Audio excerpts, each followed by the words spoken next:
Hi, Margaret. Thank you so much for being here. I'm Tania Lamb with For Mama's Geeky. Hi, thank you. Okay. Miss Chen made me laugh so hard in this film. What was it about the role that drew you to Miss Chen? I just love the cool adult archetype. To me, it's reminiscent of Annie Potts from Pretty in Pink. It's that, like, somebody who is a grown up, but really understands what it's like to be a kid. And I think that's really meaningful. And she's really pushing Mandy to have more balance and look towards, like, well, maybe things can happen in a different way, but still supporting the dream throughout.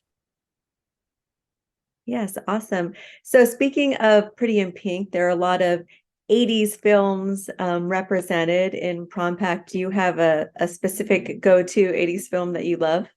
I really love Ferris Bueller's Day Off because it's really philosophical, actually. Like, it's very deep, it's like kind of like this kids film that's sort of like on the precipice of being adult, and what does adulthood mean? What does autonomy mean? And so that film I think is really important. And I definitely love Pretty in Pink. I think it's just so cute. It's so beautiful. And again, like, it's something that is very much like, like the weirdo kid sort of gets like very much celebrated in the beauty aspect, and like the us and them, those like kids that are sort of like popular and rich, and who seem like they have everything, and these like parties that are kind of out of control that you're not invited to but you go to. I love that energy that Prom Pact brings. I love your answer about Ferris Bueller. Now I feel like I need to rewatch these movies and go in looking for a deeper meaning because I'm like, oh, I love Pretty in Pink because Jake Ryan, he's so cute, and I love that story. So, all right, I've got a Cute. new mission. Ferris Bueller is very deep, like, because it's not just about pretending you're sick and not going to school. It's actually like so much more.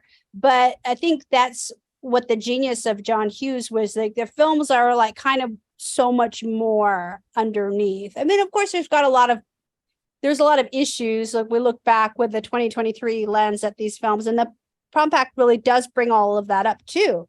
Yeah. When we talk about these movies, but they still have a lot of nostalgia.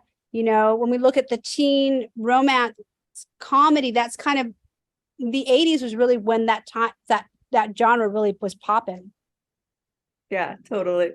So sometimes in Prom Pact, Miss Chen gave Mandy a little bit of tough love.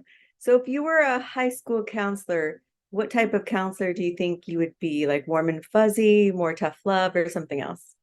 Both. I think with both, we when you're trying to work with young people and help them out a little bit and look at um their lives without so much of a demand for a certain outcome, when you can have more acceptance around what your expectations are, like, to not to limit your expectations, but to expand your expectations of what could be possible. So that's kind of what I would like to direct kids to do. Maybe you could be a high school counselor at my kid's high school then. That would be good. Because there's so many things that we can do now at our disposal, because we have the technology that at our fingertips to do things. And so kids are really powerful, and they have to save the world. We're relying on them. We really are. Yes, we need that. What kind of messages do you want families to take from Prom Pact?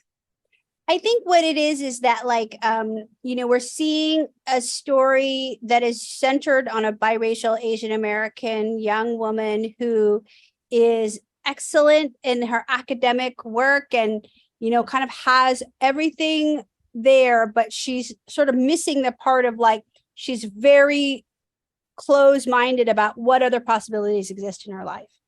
And really, when you can have everything, why do you want to limit yourself to one thing? So that, I think, is really important. Like, why do we think we can only be happy if we get what we want? Like, I'll be happy when I have this.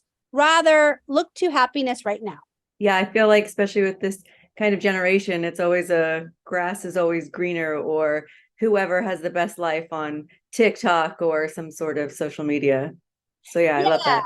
Yeah, it's like, well, they're not really looking at the whole picture. We don't know what's there. It's outside of the camera frame. So we're judging our lives compared to a curated vision of what somebody else's is. So was there any fun on set? Were there any like jokesters or pranksters or anything? Well, everybody, it was so great and just so young. Like, it's so cute. They're so adorable. And we had just a great time making the film because it was just a big party all the way through. They're just an amazing group of talented people, and I really love working with them. Well, thank you so much for your time. I really appreciate it. So I adored Prom Pact. Like I thought it was so funny and cute. And in my family, so I'm the mom of 5 daughters, and we see a lot of Disney Channel original movies here. So what would you say makes Prom Pact different from other high school films and rom-coms for teens? Wow, you have 5 girls. Can I ask their age ranges? Yeah, so my oldest is 18 and my youngest is 10. Okay, so this is going to be right in the wheelhouse, probably for the middle set.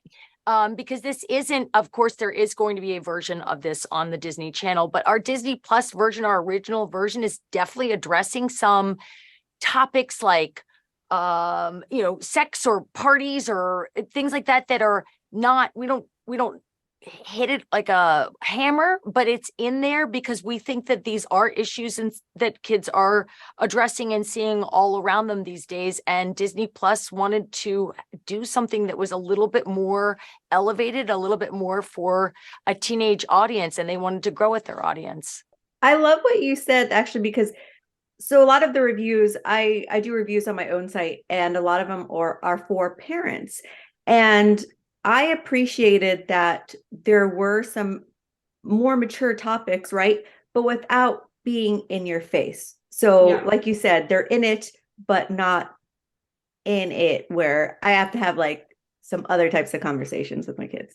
But also, if you wanted to, you could. And I think that's one of the things we were really excited about, was that we kind of feathered all this stuff in, and people can enjoy this and have a good time. And if you want to have a conversation about what it's like to be driven and want to go to Harvard, and how that impacts you, and you can do that. Or you want to have a conversation about, talking about different ways to talk about sex, you can do that or not. And that was really something we were excited about.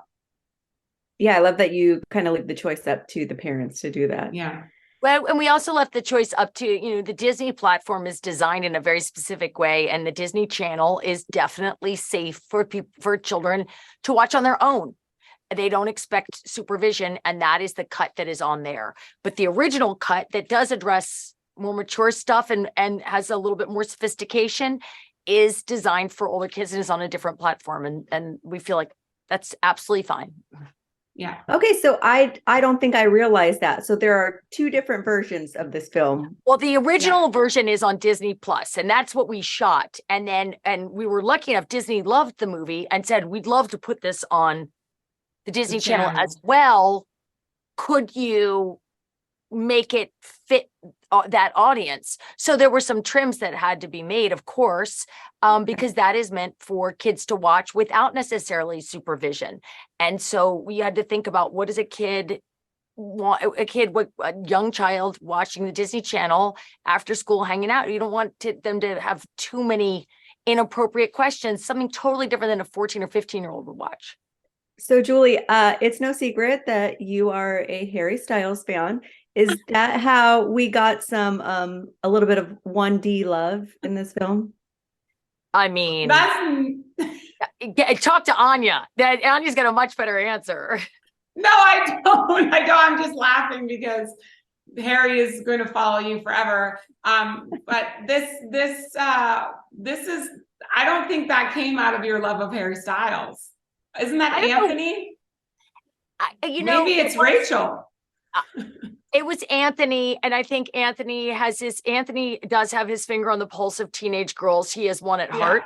He is, John Hughes used to say to Molly Ringwald that he wrote for her and loved directing her because he felt like at his heart, he was a teenage girl. And our writer, Anthony Lombardo, is very similar. And he does, I think, really secretly love Harry Styles more than I do. And 1D. And 1D. Well, I'm right there with you. So, okay. So just one more question. One of the things that I loved most about Prom Pact was the healthy, like female and male friendship, that Mandy and Ben had.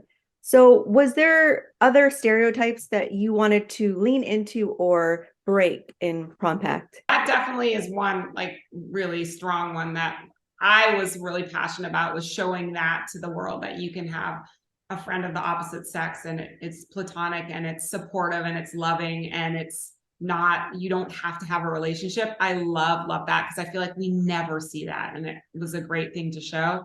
I also think we